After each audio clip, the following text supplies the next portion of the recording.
जय हिंद सर। और आज तो डोनाल्ड ट्रंप की वापसी हो रही, ट्रंप ने सबको ट्रंप कर दिया। आप बताइए क्या यही होता अगर हैरिस आती? क्या it would have not changed anything for India? कुछ नहीं बदलता?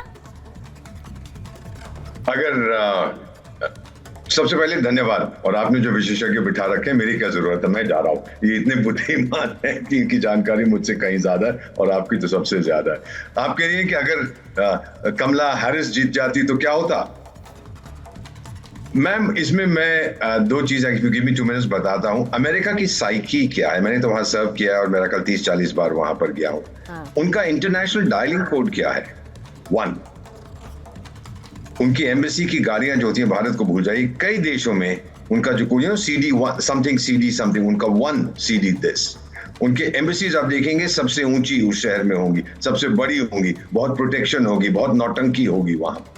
तो they like to project psychological power. ये नंबर 1 चीज अमेरिका के बारे में जो वो आप खो रहे थे। छोटे छोटे देश भी अमेरिका को डिफाई कर रहे। दूसरी चीज इन्फ्लेशन।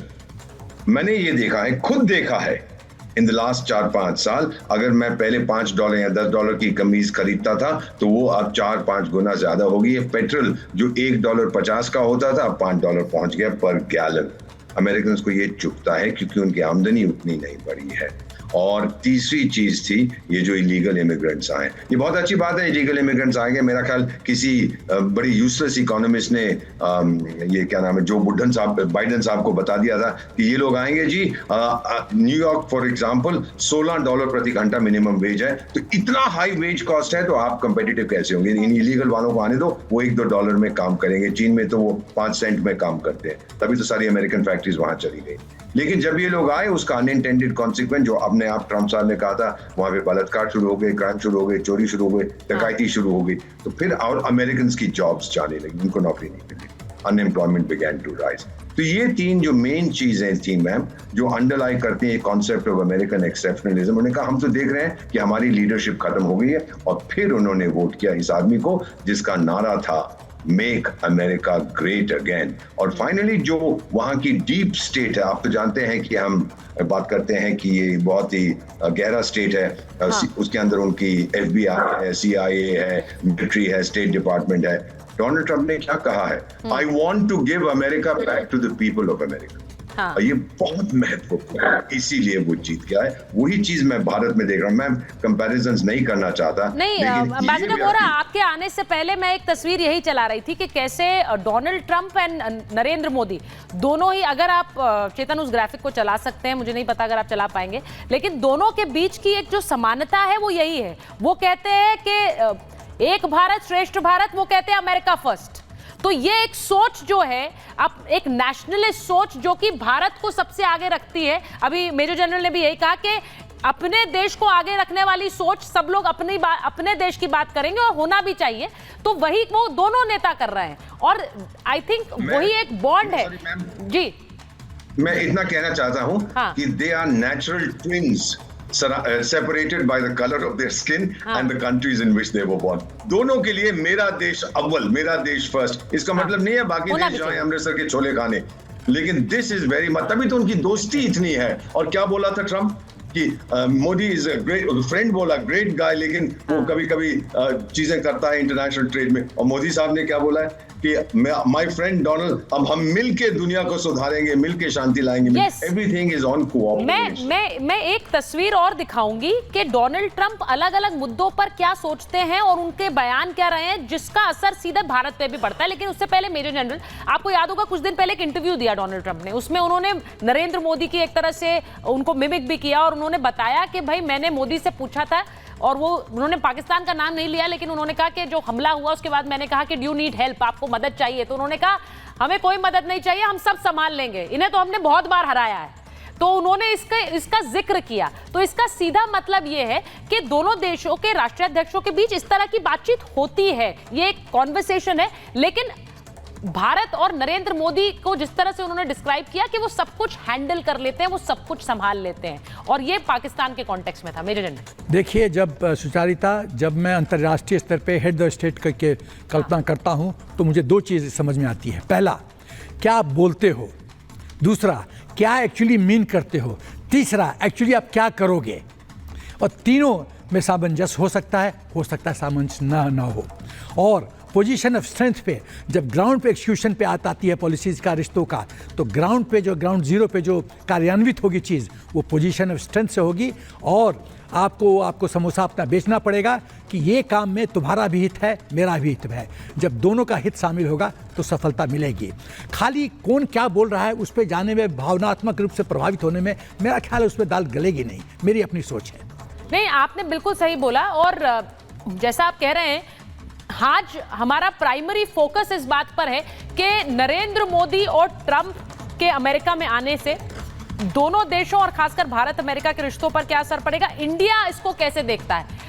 डोनाल्ड ट्रंप का रवैया कुछ खास मुद्दों को लेकर जिन पर भारत की भी एक बहुत फोकस्ड सोच है, वो क्या है। ट्रंप का रुख आतंकवाद को लेकर क्या है। वो कहते हैं आतंकवाद के विरुद्ध एक वैश्विक युद्ध है, यही नरेंद्र मोदी भी कहते हैं। वो कहते हैं कि आतंकवाद पूरी दुनिया के लिए खतरा है, इसे जरा जल्दी जल्दी चला दीजिए। चरमपंथी इस्लामी आतंकवाद को रोकना जरूरी है, ये आतंकवाद पर उनका रुख है। अब घुसपैठियों को लेकर वो कहते हैं 7 इस्लामिक देशों के लोगों के आने पर पाबंदी उन्होंने लगाई, सीरिया से आने वालों पर पाबंदी लगाई थी, और ये भी कि Iran, Libya, Somalia, Yemen, Syria, इन देशों के लोगों को, इराक और सूडान के लोगों के आने पर भी उन्होंने पाबंदी अपने देश में लगाई। हिंदुओं को लेकर उन्होंने बर्बरता के मुद्दा उठाया। उन्होंने कहा हिंदुओं पे जो बर्बरता हुई उसके मैं निंदा करता हूं, और वो पहले अमेरिकी राजनेता थे जिन्होंने खुलकर बांग्लादेश हिंसा पर बात रखी, वरना वहां का एडमिनिस्ट्रेशन इस पर कुछ नहीं बोल रहा था। इसे लेकर भारत में एक तरह से तार छिड़ गया। वहीं अगला मुद्दा चला दीजिए, पाकिस्तान को लेकर डोनाल्ड ट्रंप क्या सोचते हैं। डोनाल्ड ट्रंप आतंक का पनाहगार पाकिस्तान को मानते हैं, यह भारत के लिए जरूरी है। पाकिस्तानी आतंकवाद पर लगाम जरूरी है, यह डोनाल्ड ट्रंप कह चुके हैं। और आतंकवाद पर पाकिस्तान की कार्रवाई से डोनाल्ड ट्रंप संतुष्ट नहीं है, यह बहुत इंपॉर्टेंट है। जो बात भारत कहता है कि they are not doing enough, यही बात डोनाल्ड ट्रंप भी कहते हैं। और चीन को लेकर, चीन के खिलाफ एक कठोर स्टैंड है, लेकिन एक ट्रेड भी है, तो वहां पर एक बैलेंसिंग एक्ट भी है। लेकिन चीन की विस्तारवादी नीति के खिलाफ डोनाल्ड ट्रंप रहे हैं, और उन्होंने एक बार बयान क्या दिया था, उन्होंने कहा चीन मेरी बहुत इज्जत करता है क्योंकि शी जिनपिंग जानते हैं मैं पागल हूं। उन्होंने ये कहा था, उन्होंने कहा मैं पागल हूं, यानी मैं कुछ भी कर सकता हूं, इसीलिए चीन मेरी बहुत इज्जत करता है, वो कुछ करेगा नहीं। तो इसका मतलब क्या है। दीपक केवड़िया लाइव अमेरिका से हमारे साथ जुड़ गए हैं। दीपक जी, आप ट्रंप कैप लगाकर बैठे हुए हैं, सुबह भी आपसे मेरी बात हुई थी। आप एक बार तो उस कैप को वेव कर दीजिए क्योंकि आप सुबह से बहुत एक्साइटेड थे। मुझे ये बताइए कि डोनाल्ड ट्रंप का खासकर जो इंडियन अमेरिकन हैं उनसे एक क्या कनेक्ट है, और उनका सपोर्ट क्या इस इलेक्शंस में भर भर कर मिला है ट्रंप को। बिल्कुल मिला है, और डोनाल्ड ट्रंप शुरू से ही हिंदुइज्म के सपोर्टर रहे हैं। 2016 से जब से उन्होंने इलेक्शन कैंपेन फर्स्ट लड़ा था, तब से ही वो हिंदुइज्म के रेडिकल इस्लामिज्म के अगेंस्ट रहे हैं। उन्होंने मोदी जी का हाउडी मोदी में जब मोदी जी उनको हाथ पकड़ के ले गए थे, एक क्लियर मैसेज दिया था इंडियन अमेरिकन को और पूरे वर्ल्ड को कि मैं रेडिकल इस्लामिज्म के, टेररिज्म के खिलाफ हूँ, हिंदुइज्म के सपोर्ट में हूँ, और इंडिया के और आईटी सेक्टर और इमिग्रेशन पॉलिसीज में कोई मेजर चेंज नहीं करने वाला हूँ। तो एक बहुत बड़ा मिसकंसेप्शन फैला हुआ था कि डोनाल्ड ट्रंप आ जाएंगे तो इंडिया के आईटी सेक्टर को, इंडिया की इमिग्रेशन पॉलिसी, अमेरिका की इमिग्रेशन पॉलिसीज को एक मेजर इफेक्ट होगा, पर ऐसा कुछ भी नहीं था। ये अमेरिका मीडिया ने ट्रंप को डाउन प्ले कर रखा था, उसी वजह से एक ये मिसकंसेप्शन बना हुआ था। पर आप देखें, सबसे पहले ही सबसे बड़ा सेलिब्रेशन इंडियन अमेरिकन की तरफ से हुआ है, एक पंजाबी सिख कम्युनिटी की तरफ से हुआ है, वो भी जो इंडिया के दोस्त हैं। और जो आज कनाडा में ट्रूडो ने सबने महसूस कर लिया है कि डोनाल्ड ट्रंप इंडिया के बहुत बड़े दोस्त हैं, मोदी जी के बहुत बड़े दोस्त हैं, इंडिया के बहुत बड़े सपोर्टिव हैं। आई थिंक इसके बाद में कनाडा की पॉलिसीज और भी इंडिया के खिलाफ चेंज हो जाएगी।